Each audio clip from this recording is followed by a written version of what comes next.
$1,000 is what 45% of you wanted me to spend on this gaming and streaming PC. And I am extremely excited for this build, so you can finally build a good gaming and streaming PC for $1,000. Oh, and also this is a pretty budget-friendly case and it looks amazing.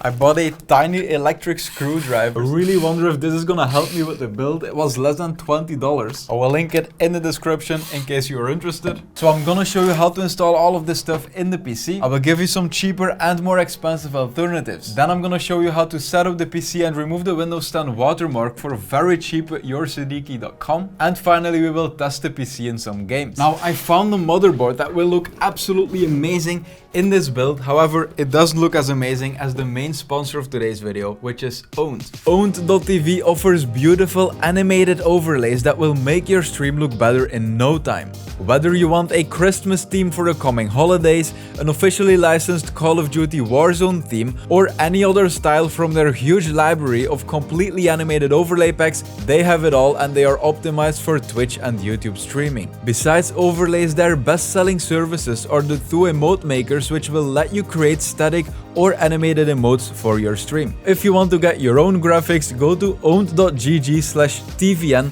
or click the link on top of my description and use my code TVN at checkout for 50% off the price.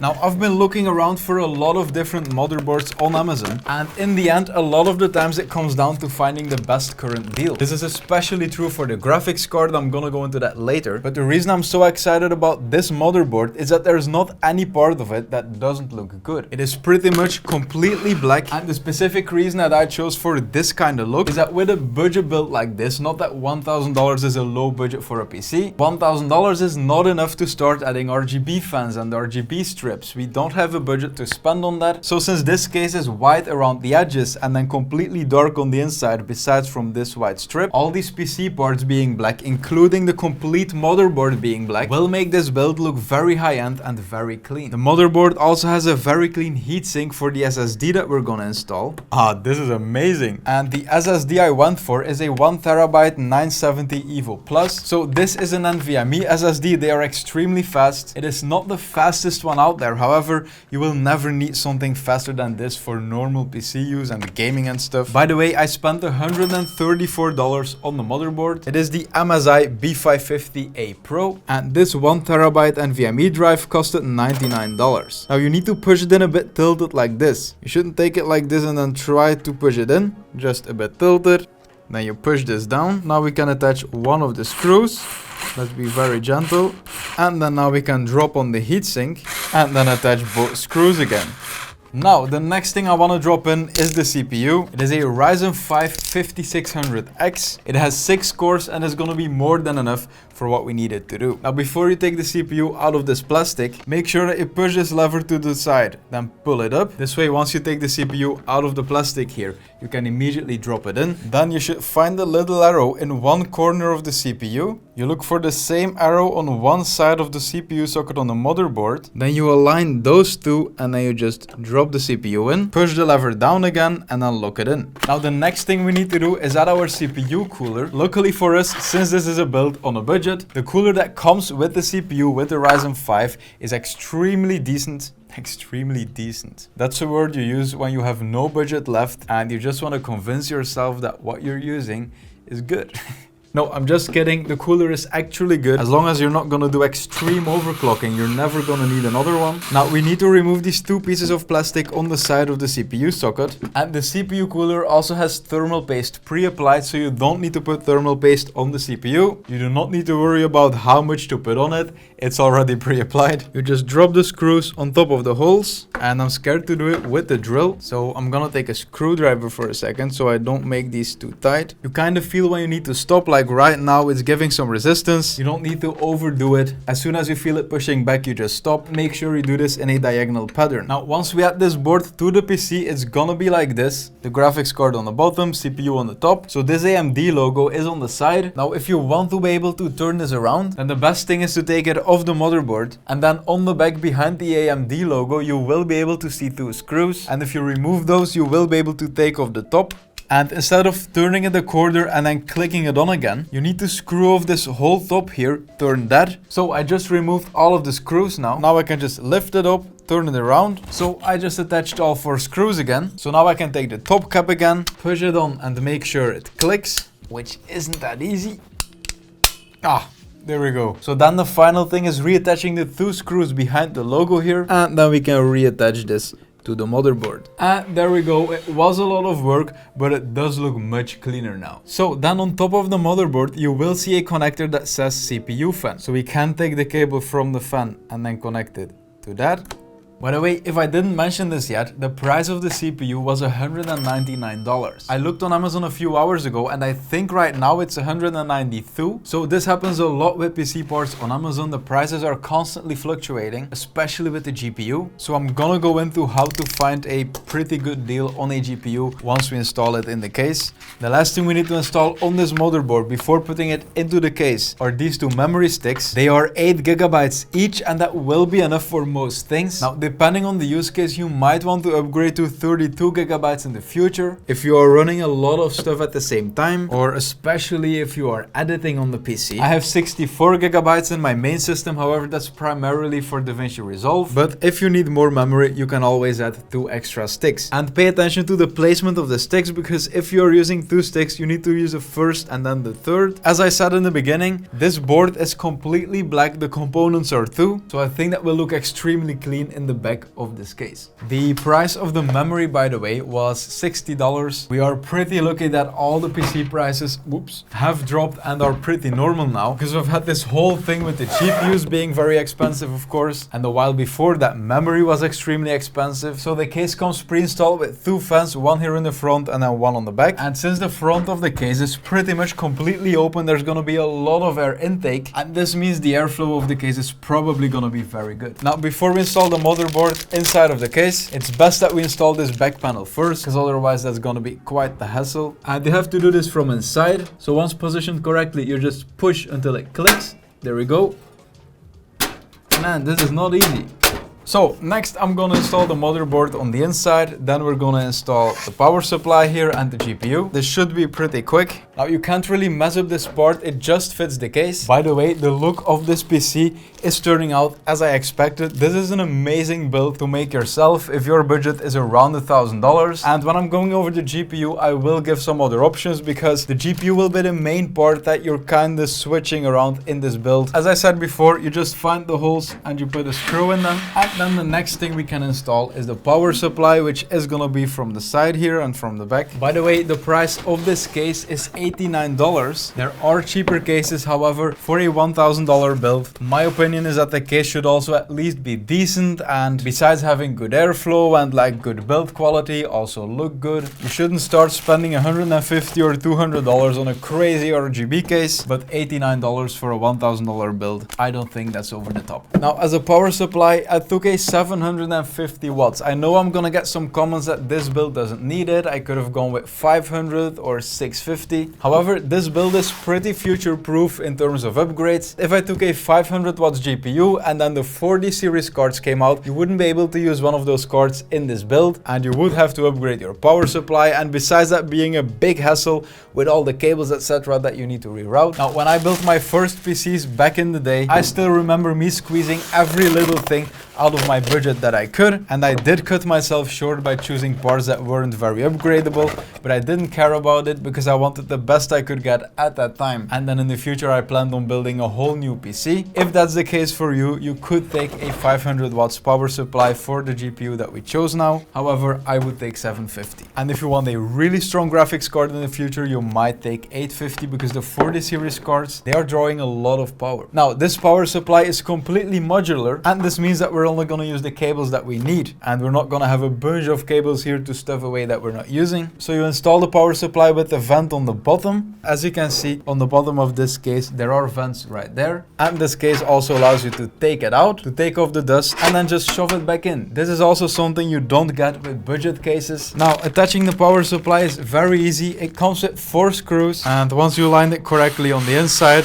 it is very easy to attach it. Now, the only storage I installed is this NVMe NVMe drive. It is 1 terabyte, $99. You can choose for a bigger one if you need more really fast storage. You can take the same one, but you can also go for a smaller one. The price of these has come down a lot, but the only thing we really need this for is to install Windows on it. I think Windows takes like 100 gigabytes, I'm not sure. But for all your other storage, if you want more than this NVMe that you are buying, you can add 2 normal SSDs right here. You can take this plastic part off, attach your SSD, and that way you will have storage that's also pretty fast. And there is a second slot for an NVMe drive right there. So next to the one we already installed, you can always install a second one here. Now, the GPU, the most important part of this build, whether it's for gaming or for streaming. For gaming, you want a strong GPU, and then for streaming, you want the GPU that has NVENC. This is something only NVIDIA cards have, and an NVENC chip is a separate chip on the GPU that will take care of encoding for streaming. So in OBS Studio, Streamlabs, OBS, all programs, you can select NVENC encoding, and then that means that when you're playing a game with your GPU and then you start streaming,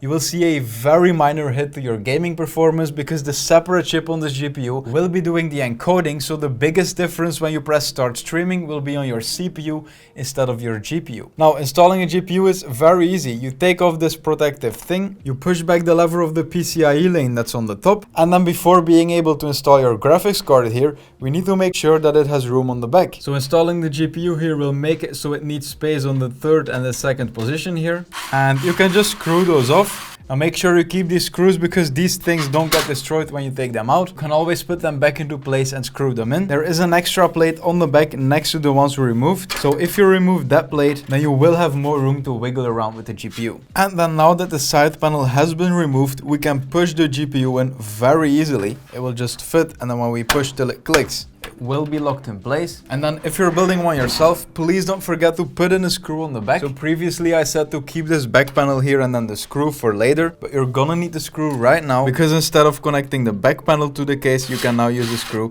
to connect the GPU to the case. And then now it will actually be very sturdy. So I kind of forgot going over the GPU I chose because I was looking forward to installing it, but I went for an RTX 3060. It is obviously from NVIDIA. And the GPU is a thing I mentioned before that you can look around for on Amazon, and then look for the cheapest one at that time. Always research the specific edition you're about to buy because sometimes some of them are less powerful compared to the other cards, for example. At the time I bought this card here, the triple fan version of the same card of the MSI 3060 was cheaper while it's better. However, it took longer to arrive and I needed to make this video, so I took the double fan one. But this is just an example of Amazon constantly adjusting their prices and sometimes better models like the triple fan version being cheaper than the double fan version. I paid $380 for this card. There are 3 cards you can look at that all have about the same performance, and is the 3050, which is one model below this, the 1660 Super, and then the 1660 Ti. Now before we go on, I want to take a moment to appreciate the beauty of this build. Choosing for all black components on the inside definitely was a great choice. This PC looks very premium and I'm 100% gonna use it myself. So the power supply is completely modular. We can choose the cables we need, connect them, and then all the rest can go back in the bag. This big cable is gonna be to power the motherboard. I'm gonna push it from the back to the front,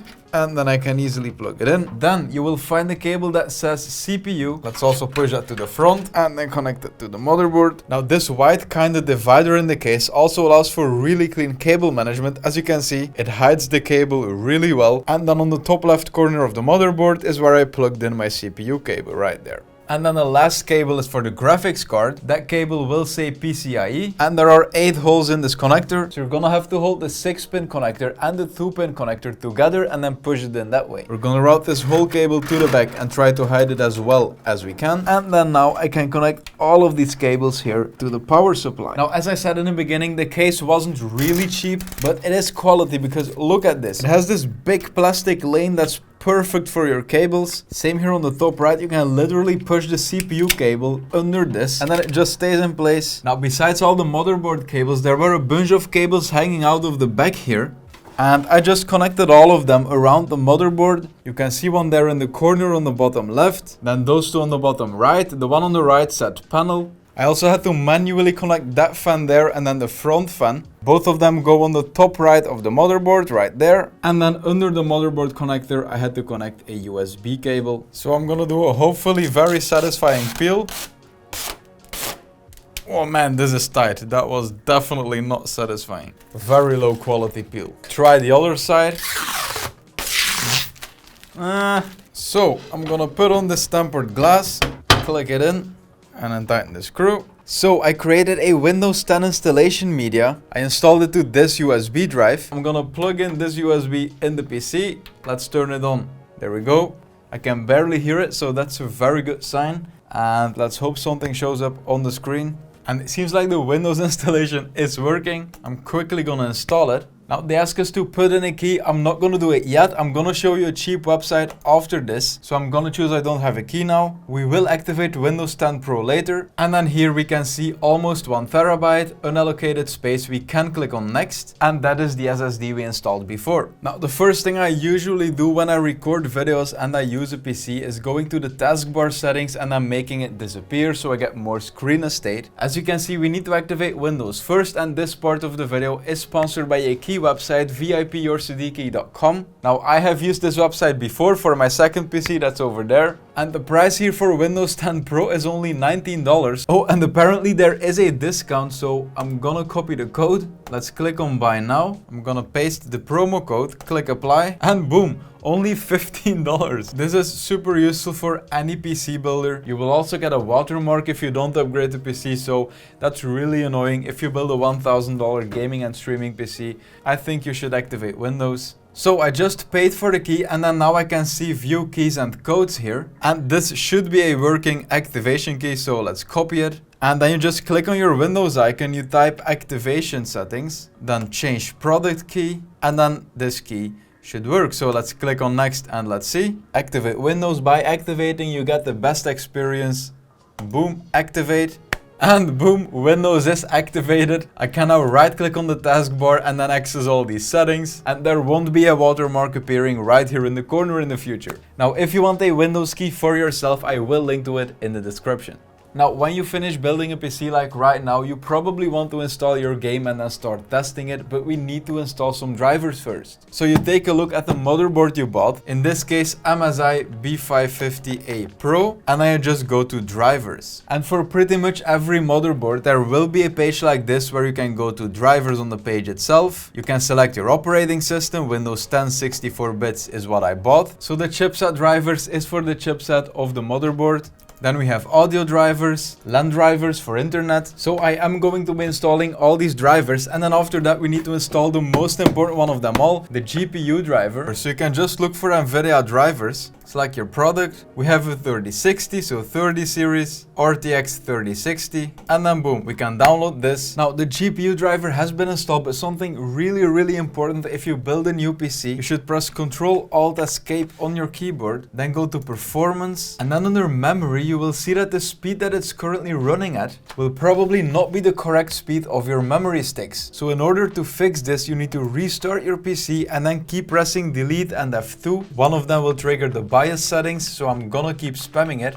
And then when the PC restarts, I will be going into my BIOS. I think it's happening right now. There we go. So by default, you will be in the easy mode. And then on the left under memory, you can again see the speed. So we are going to advanced, then to OC on the left. And then here you will see DRAM frequency, and you will change it from auto to the native speed of your memory sticks. In our case, it's 3200. You might have bought different memory sticks. And then we're gonna close it, save it, and now the PC will restart. And now it is actually running at the correct speed. So we're gonna test the game, and I'm gonna choose Valorant since it's the perfect game for streamers. It's also a game that benefits from higher FPS. So I wanna see the performance we can get on this 1440p screen. And I have pretty much everything on high. Now I know Valorant isn't really a very demanding game. However, it is a very popular game for streamers, and knowing you can get about 250 FPS, by the way, I don't really play Valorant, so if you don't see me popping headshots, that's why. You can definitely look up a lot of benchmarks for a 3060. The card is gonna be good for pretty much everything you want to play on it, unless you want to play extremely demanding games on the highest settings possible. And then while streaming it with animated graphics and all that stuff,